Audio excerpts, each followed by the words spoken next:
Kumustahin natin ang sitwasyon sa lalawigan ng Aurora kung saan naglandfall ang bagyong Uwan bilang super typhoon kagabi.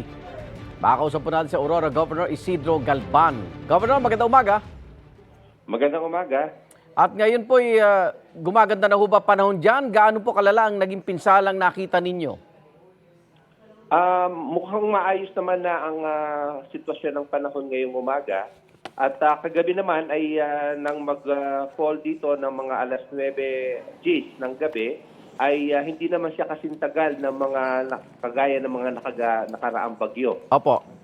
So hindi siya ganoon na nakapinsala sa akin lamang palagay. Sa ngayon ay naghihintay pa ako ng update ng mga datos. Opo. Kasi medyo may kahirapan ang mga signal natin ngayon dito. Kaya medyo may kahirapan din ang pagdating ng mga update na aming mga datos.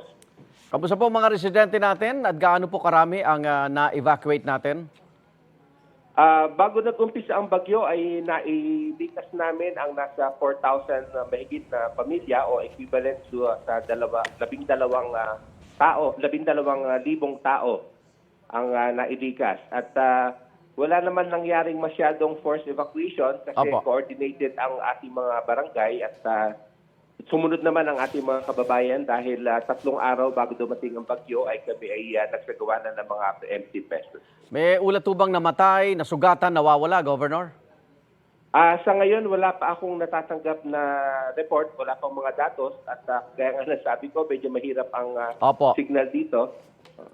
Bukod sa komunikasyon, yung supply po ng kuryente at tubig, kamusta po?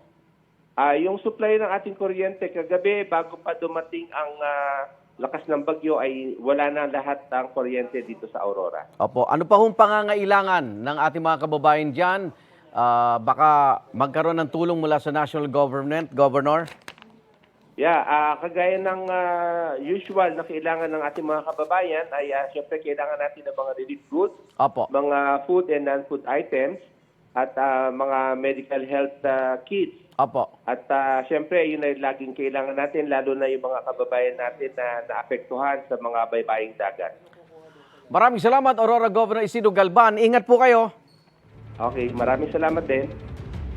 Igan, mauna ka sa mga balita, mag-subscribe na sa GMA Integrated News sa YouTube para sa iba't ibang ulat sa ating bansa.